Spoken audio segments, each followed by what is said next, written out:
Peter and Wendy by J. M. Barrie. Originally published in 1911. Chapter 1. Peter Breaks Through. All children, except one, grow up. They soon know that they will grow up, and the way Wendy knew was this. One day, when she was 2 years old, she was playing in a garden, and she plucked another flower and ran with it to her mother. I suppose she must have looked rather delightful, for Mrs. Darling put her hand to her heart and cried, "Oh, why can't you remain like this for ever?" This was all that passed between them on the subject, but henceforth Wendy knew that she must grow up. You always know after you are 2. 2 is the beginning of the end. Of course they lived at 14, and until Wendy came her mother was the chief one. She was a lovely lady, with a romantic mind, and such a sweet mocking mouth. Her romantic mind was like the tiny boxes, one within the other, that come from the puzzling East. However many you discover, there is always one more. And her sweet mocking mouth had one kiss on it that Wendy could never get, though there it was, perfectly conspicuous in the right-hand corner. The way Mr. Darling won her was this. The many gentlemen who had been boys when she was a girl discovered simultaneously that they loved her, and they all ran to her house to propose to her, except Mr. Darling, who took a cab and nipped in first, and so he got her. He got all of her, except the innermost box and the kiss. He never knew about the box, and in time he gave up trying for the kiss. Wendy thought Napoleon could have got it, but I can picture him trying, and then going off in a passion, slamming the door. Mr. Darling used to boast to Wendy that her mother not only loved him, but respected him. He was one of those deep ones who know about stocks and shares. Of course no one really knows, but he quite seemed to know, and he often said stocks were up and shares were down in a way that would have made any woman respect him. Mrs. Darling was married in white, and at first she kept the books perfectly, almost gleefully, as if it were a game, not so much as a Brussels sprout was missing, but by and by whole cauliflowers dropped out, and instead of them there were pictures of babies without faces. She drew them when she should have been totting up. They were Mrs. Darling's guesses. Wendy came first, then John, then Michael. For a week or 2 after Wendy came it was doubtful whether they would be able to keep her, as she was another mouth to feed. Mr. Darling was frightfully proud of her, but he was very honourable, and he sat on the edge of Mrs. Darling's bed, holding her hand and calculating expenses, while she looked at him imploringly. She wanted to risk it, come what might. But that was not his way. His way was with a pencil and a piece of paper. And if she confused him with suggestions, he had to begin at the beginning again. "Now don't interrupt," he would beg of her. "I have £1.17 here, and 2 and 6 at the office. I can cut off my coffee at the office, say 10 shillings, making 2, 9 and 6. With your 18 and 3 makes 397, with 5, 0, in my cheque-book makes 897. Who is that moving? 897, dot and carry 7. Don't speak, my own. And the £1 you lent to that man who came to the door. Quiet, dot and carry child. There, you've done it. Did I say 997? Yes, I said 997. The question is, can we try it for a year on 997? Of course we can, George, she cried. But she was prejudiced in Wendy's favour, and he was really the grander character of the 2. Remember, Mumps. He warned her almost threateningly, and off he went again. Mumps, £1, that is what I have put down, but I dare say it will be more like 30 shillings. Don't speak. Measles 1.5, German measles half a guinea, makes 2 15 6, Don't waggle your finger. Whooping co. Say 15 shillings. And so on it went, and it added up differently each time. But at last Wendy just got through with mumps reduced to 12/6, and the two kinds of measles treated as one. There was the same excitement over John, and Michael had even a narrower squeak, but both were kept, and soon you might have seen the three of them going in a row to Miss Folsom's kindergarten school, accompanied by their nurse. Mrs. Darling loved to have everything just so, and Mr. Darling had a passion for being exactly like his neighbours, so of course they had a nurse. As they were poor, owing to the amount of milk the children drank, this nurse was a prim Newfoundland dog, called Nana, who had belonged to no one in particular until the Darlings engaged her. She had always thought children important, however, and the Darlings had become acquainted with her in Kensington Gardens, where she spent most of her spare time peeping into perambulators, and was much hated by careless nursemaids, whom she followed to their homes and complained of to their mistresses. She proved to be quite a treasure of a nurse. How thorough she was at bath time, and up at any moment of the night, if one of her charges made the slightest cry. Of course her kennel was in the nursery. She had a genius for knowing when a cough is a thing to have no patience with, and when it needs stocking round your throat.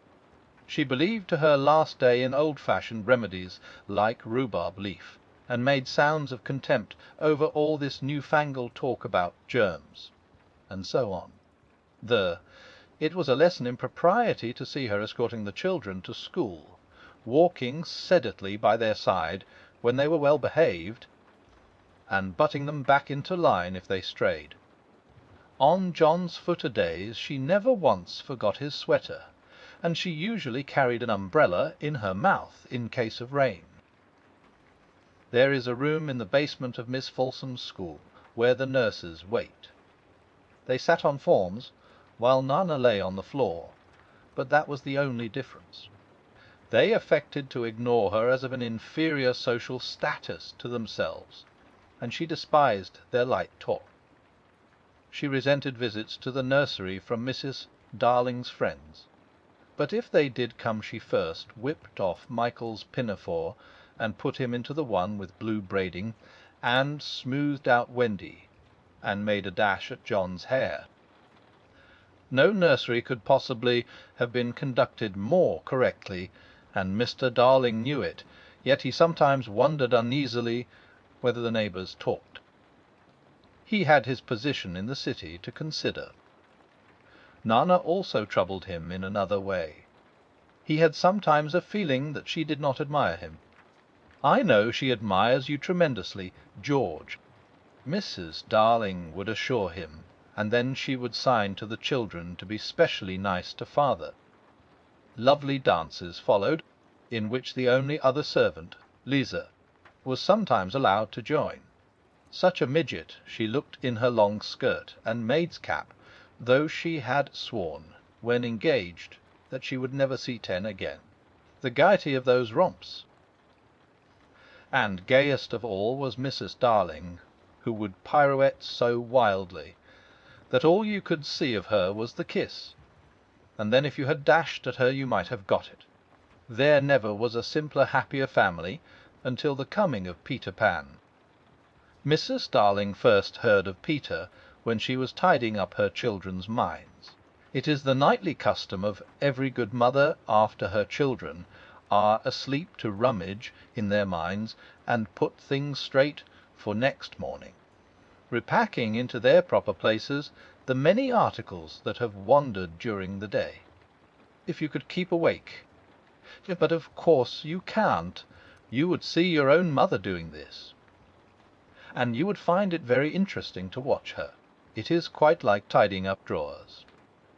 You would see her on her knees, I expect, lingering humorously over some of your contents, wondering where on earth you had picked this thing up, making discoveries sweet and not so sweet, pressing this to her cheek as if it were as nice as a kitten, and hurriedly stowing that out of sight. When you wake in the morning, the naughtinesses and evil passions with which you went to bed have been folded up small, and placed at the bottom of your mind, and on the top, beautifully aered, are spread out your prettier thoughts, ready for you to put on. I don't know whether you have ever seen a map of a person's mind.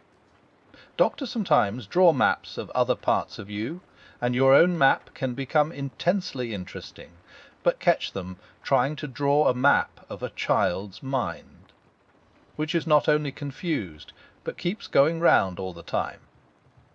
There are zigzag lines on it, just like your temperature on a card, and these are probably roads in the island, for the Neverland is always more or less an island, with astonishing splashes of colour here and there, and coral reefs, and rakish-looking craft in the offing, and savages and lonely lairs, and gnomes who are mostly tailors, and caves through which a river runs, and princes with 6 elder brothers, and a hut fast going to decay, and one very small old lady with a hooked nose.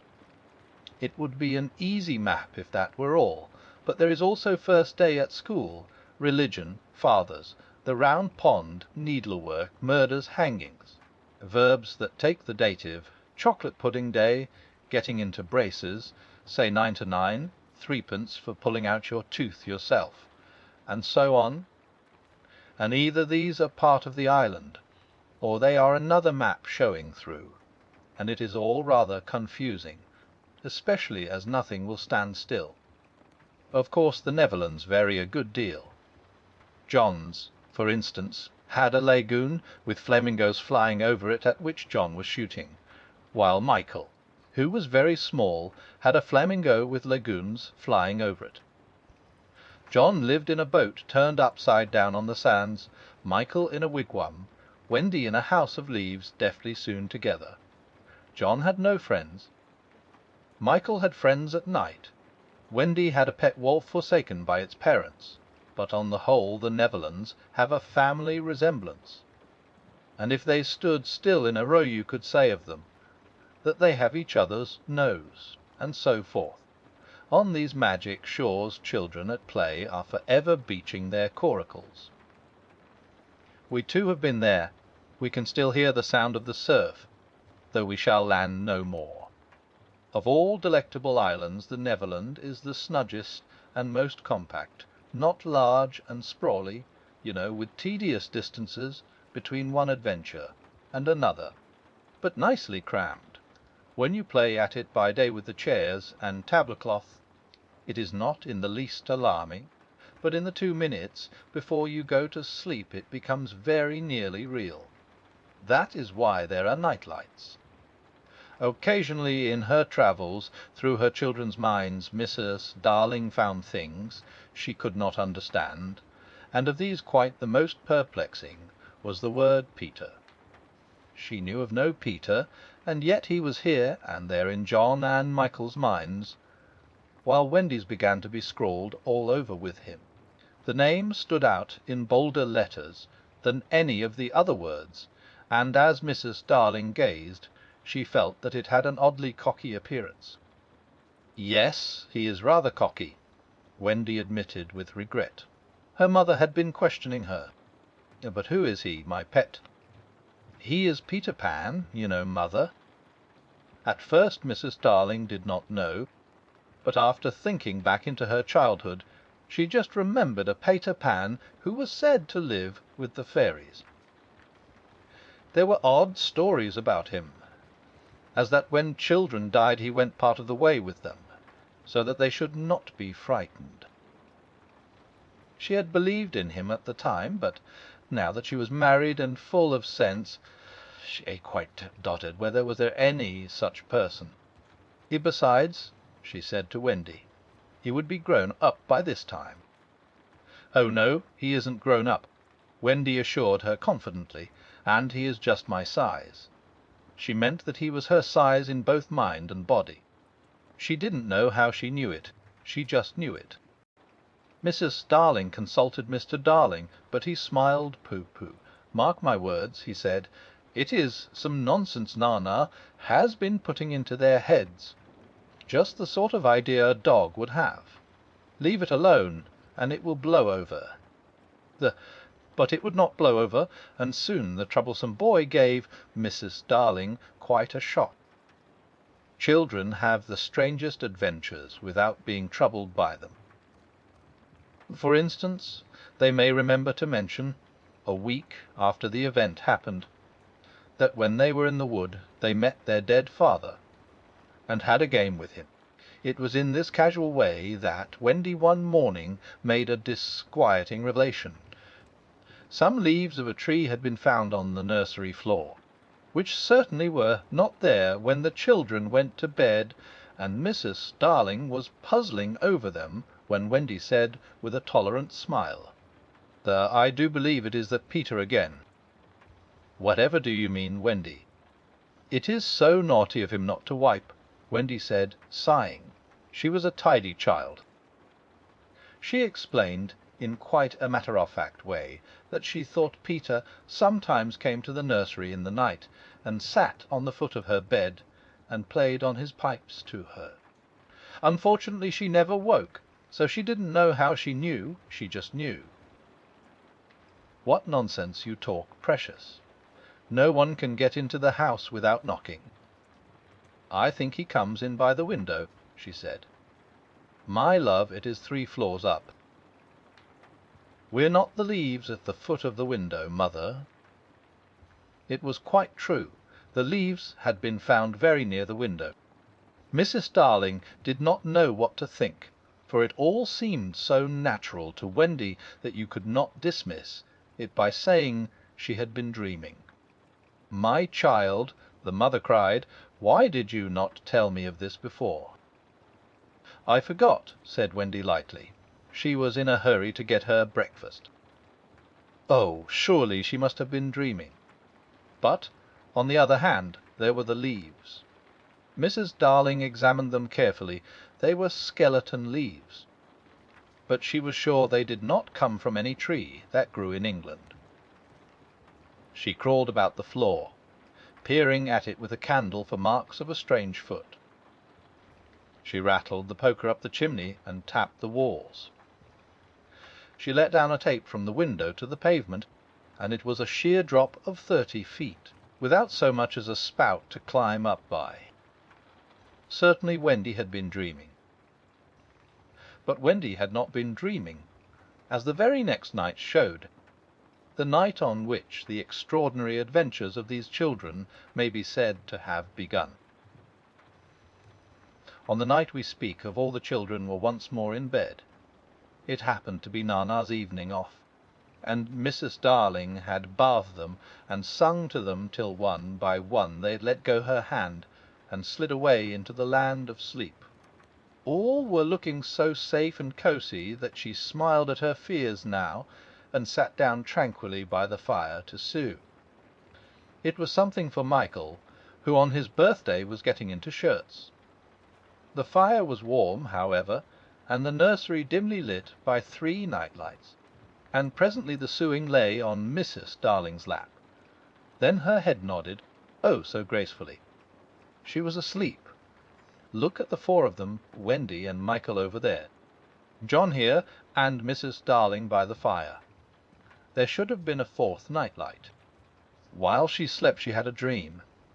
She dreamt that the Neverland had come too near, and that a strange boy had broken through from it. He did not alarm her, for she thought she had seen him before in the faces of many women who have no children. Perhaps he is to be found in the faces of some mothers also. But in her dream he had rent the film that obscures the Neverland, and she saw Wendy and John and Michael peeping through the gap. The dream by itself would have been a trifle, but while she was dreaming the window of the nursery blew open, and a boy did drop on the floor. He was accompanied by a strange light, no bigger than your fist, which darted about the room like a living thing, and I think it must have been this light that wakened Mrs. Darling. She started up with a cry, and saw the boy, and somehow she knew at once that he was Peter Pan.